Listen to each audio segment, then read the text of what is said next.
Bonjour à toutes et à tous, bienvenue sur les vidéos DJ Stuff. Je suis très heureux de vous retrouver aujourd'hui pour qu'on voit ensemble un appareil d'une marque que j'apprécie particulièrement et avec laquelle je travaille depuis bon nombre d'années. J'ai nommé le Zoom H1 XLR. Alors il n'a pas l'air comme ça dans la vue du dessus. Vous pouvez croire avec les différents périphériques qu'il y a à côté, entre l'iPad, l'ordi, le Prime Go à côté. C'est un tout petit périphérique. Moi je le vois là sur la vue du dessus. C'est tout petit, ça a l'air rikiki, mais vous ne pensez pas tout ce qu'il peut faire. Et d'ailleurs chez Zoom, à chaque fois, on a tout le temps des surprises, que ça fonctionne partout. Enfin c'est super génial. Je vous dis pas ça juste pour vous le vendre, hein. Je vous dis ça parce que je travaille essentiellement avec du Zoom depuis un bon nombre d'années. Et à chaque fois, c'est un vrai régal. J'ai commencé par le H4n, j'ai eu le H6. Je suis pas passé par le H5 alors qu'il m'intéressait. Je suis passé sur le H8. C'est avec celui-là que je suis en train d'enregistrer d'ailleurs ma vidéo. Et tous les périphériques de chez Zoom, franchement, j'adore. Alors, celui-là, qu'est-ce qu'il fait? On va le voir tout au long de cette vidéo. Il fait office d'enregistreur nomade, vous pouvez l'emmener partout, avec des préamplis micro et aussi des entrées niveau ligne. Donc vous pouvez à la fois brancher des micros et à la fois brancher une table de mixage ou une console ou autre, c'est ce qu'on va voir justement dans cette vidéo. Et vous pouvez, donc de manière nomade sur carte SD, avec batterie ou sur là dans la vidéo pour éviter de toute façon j'ai pas de batterie, j'ai pas de pile à disposition, mais vous pouvez aussi le brancher sur port USB. Et il va être compatible aussi sur tout ce qui est tablette, smartphone, tout ça. Il est complètement class compliant, pas besoin de driver. Et aussi plug and play sur ordinateur. Et vous pouvez l'utiliser dans tous ces cas de figure. C'est super top et on va regarder ça dans cette vidéo. Alors pour les connexions, on retrouve le double jack, le combo jack XLR pour les entrées, que ça soit micro ou line. D'ailleurs, vous pouvez sur le côté choisir entre micro line. Bien entendu, ces entrées-là accepte des micros statiques ou dynamiques, et pour les statiques vous avez une alim fantôme. Alors attention au niveau des piles pour les fantômes, hein. Ensuite au niveau entrée vous avez aussi une line in ici ou un petit micro, toujours pareil en dynamique. On va rester sur ce côté là. Le bouton off, l'alimentation aussi si vous êtes en USB-C. J'ai parlé d'alimentation, mais vous avez une alimentation par pile si vous le souhaitez, des accus ou des piles normales. Alors c'est des piles quoi? C'est du AA? Oui, c'est du AA. C'est pas du AAA. LR6 quoi, si vous préférez. Et sur le côté gauche, vous avez du line out casque pour écouter ce que vous êtes en train de faire avec le petit volume ici.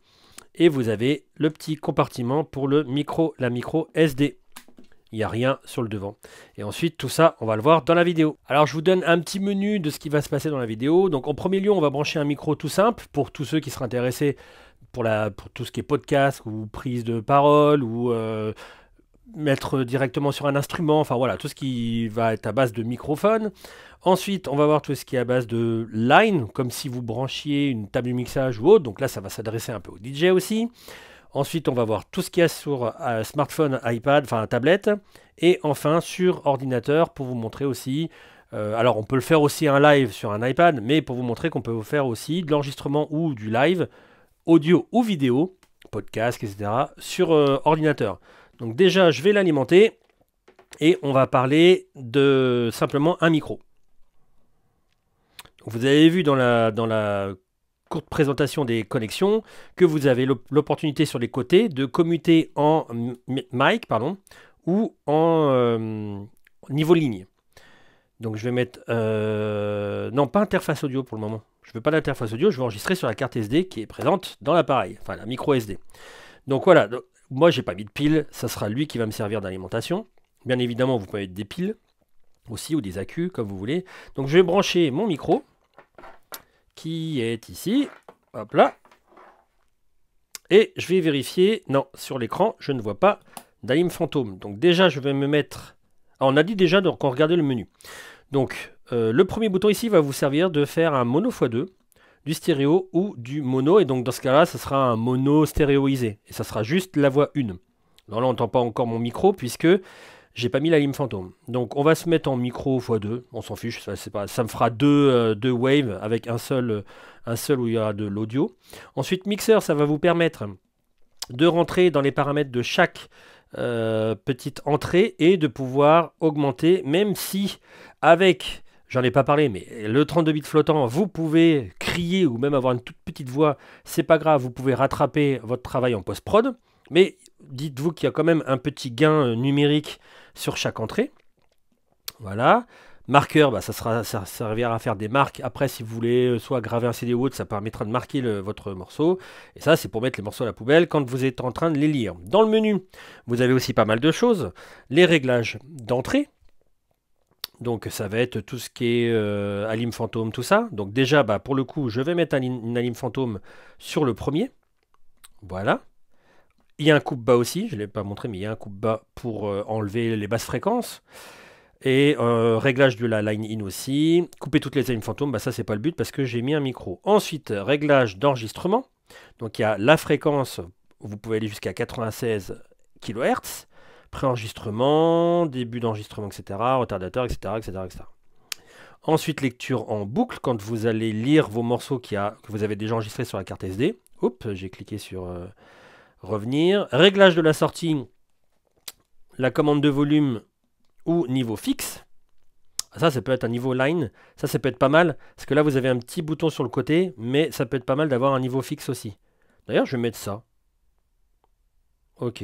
Allez, niveau fixe. C'est parti. Ensuite, vous avez la partie USB, interface audio ou téléchargement, enfin transfert de fichiers quand vous branchez à l'ordinateur ou à une tablette smartphone. Ça, on verra par la suite.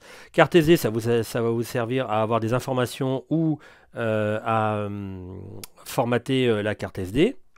Système, c'est tout ce qui est voilà, langue, accessibilité, date, heure, écran, alimentation, firmware, etc. Et aide, bah, c'est des aides. En sachant qu'il y a quelque chose de très bien, c'est que quand vous appuyez très longtemps sur le bouton menu, vous avez une voix qui vous dit partout où vous allez. Par exemple, ça, c'est quand même bien. Et vous pouvez l'éteindre en appuyant à nouveau sur menu. Donc ça, c'est super top pour les personnes, par exemple, malvoyantes. Comme ça vous permet d'avoir un accès un peu comme sur les smartphones, sur les fonctions, si vous avez du mal à voir les inscriptions qu'il y a sur l'écran. Donc c'est bien d'y avoir pensé. Donc j'ai bien mon alim fantôme, hop là, et donc là, quand je vais parler dans mon micro, évidemment, voilà, j'ai bien tout ce qui se passe.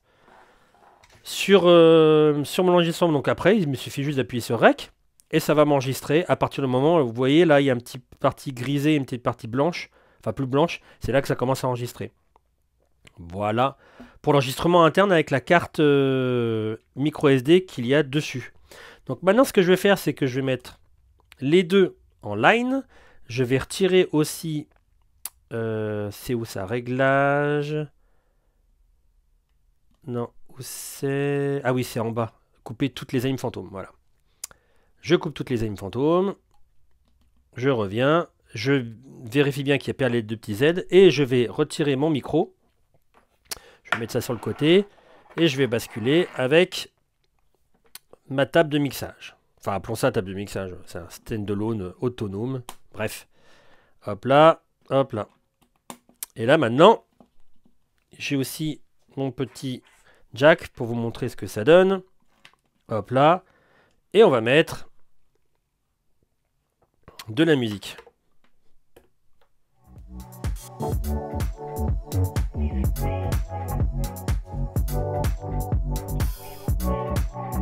Voilà, donc pareil, si j'ai besoin d'enregistrer tout ce que je fais sur mon contrôleur ou sur mon standalone, hop, j'appuie sur REC et ça fonctionne bien. Je tiens volontairement parce que les XLR sont un peu robustes et font tourner l'appareil. Voilà, extrêmement simple. Donc pour le moment, c'est que du autonome. On parle pas de le brancher à un ordinateur ou un iPad, etc. Maintenant, c'est ce qu'on va faire. Donc là, je vais allumer mon iPad. Je vais lancer GarageBand. Et là, vous voyez, au niveau de mon GarageBand,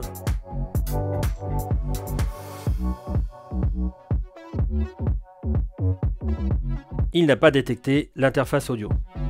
Donc, ce que je vais faire, c'est que je vais... Enfin, c'est normal, hein, parce que je me suis mis en enregistreur sur carte SD. Je vais me mettre sur USB. interface audio. Je choisis la qualité que je souhaite, donc j'ai 44-16, 48-16. Je vais mettre le dernier 48-32. Alimentation USB batterie, bah, je vais mettre USB puisque je suis qu'en USB, je n'ai pas de batterie à l'intérieur. Petite coupure de son, c'est normal. J'active le monitoring. Et là, c'est bon, normalement, on entend. Je vérifie mes vumettes, mais on entend bien tout ce qui se passe. Et maintenant, on va voir. Alors là, pour le coup, je vais les couper. Et on va le voir sur ordinateur. Alors bien entendu, sur l'iPad, je peux très bien à la fois être en enregistrement audio, là comme je l'ai fait avec GarageBand, mais je peux très bien aussi l'avoir avec la caméra si j'étais sur mon smartphone. Je coupe l'alimentation. Il y a trop de câbles partout. Hop, hop. Je me remets bien et je vais brancher mon ordinateur. Au début, on va avoir un enregistrement normal sur Audacity. Et ensuite, on va lancer OBS pour faire comme si on allait faire un live. Toujours pareil, comme si c'était un appareil pour faire un live, un appareil DJ pour faire un live en fait. Donc alors maintenant, déjà, on va regarder dans l'ordi de mettre le zoom, ça c'est très bien. On va lancer Audacity. On va prendre le zoom en entrée, en stéréo. On va prendre les haut-parleurs non. On va prendre le zoom. Voilà. Et on va lancer un petit enregistrement. Voilà. Alors, l'enregistrement, je ne vous l'ai pas dit, mais il est simultané entre ce que vous utilisez sur la carte son. Regardez. Et ce que vous pouvez faire directement sur votre ordinateur.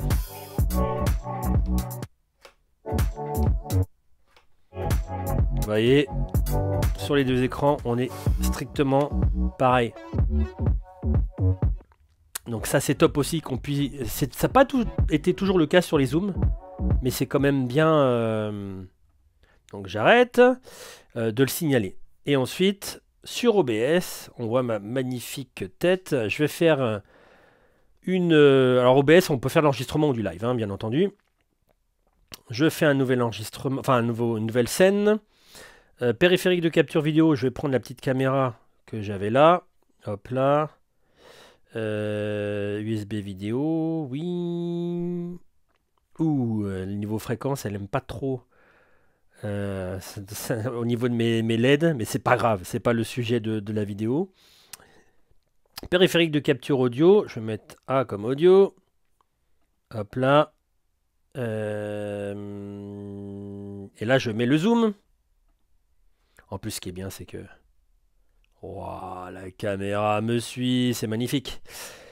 Et donc là, on a bien... Regardez si je coupe, visuellement parlant, on ne voit rien. Et donc là, je vais mettre comme paramètre qu'on puisse avoir du monitoring. Voilà. Et là... Alors imaginons, c'est mon deck avec mes platines, etc. Bah en tout cas, ça fonctionne. Et je peux très bien faire rec sur le zoom. Et enregistrer aussi. Je fais démarrer l'enregistrement. Tac. Sur... ou le live, hein, mais là je vais pas me mettre à faire un live. Sur OBS. Donc le tout en simultané. Et c'est quand même assez impressionnant que ça soit aussi facile à mettre en place. Tous ces éléments-là, enfin tous ces types d'enregistrement ou de live aussi facilement avec un appareil. Maintenant passons à Monsieur Chipote. Qu'est-ce que je peux dire? Qu'est-ce que je peux dire avec tout ce que... Alors limite peut-être. Alors je pense que c'est aussi un niveau de prix, hein, mais il est tout en plastique. Bon, on aurait pu avoir des matières un peu plus alu, enfin des choses comme ça, vous voyez. Bon, c'est pas hyper grave. Mais voilà, moi le seul truc que je peux reprocher au produit Zoom, c'est que, alors au niveau design j'aime bien, moi le H8 c'est une vraie pieuvre, on peut brancher 50 000 trucs, j'aime bien le design, mais on aurait peut-être aimé, enfin moi en tout cas j'aurais aimé une petite finition un peu plus, ce qu'il y a c'est que ça peut coûter un petit peu plus cher, et votre appareil n'est pas au prix public indiqué comme j'aurais pu vous le noter. Maintenant, au-delà de la partie physique, C'est très bien construit, c'est solide, c'est nomade, on l'emporte partout, ça peut tenir dans la poche, c'est super top. Et vous avez vu tout ce qu'on pouvait faire dessus, que ça soit enregistrement, normal sur carte SD, ça fonctionne sur batterie. En plus, il est 32 bits, ça fonctionne sur batterie, ça fonctionne sur une alim USB-C, ça peut fonctionner sur les smartphones, c'est totalement classe on, ça fonctionne sur ordinateur. C'est vraiment hyper... on peut vraiment avoir énormément de possibilités sur ce genre d'appareil.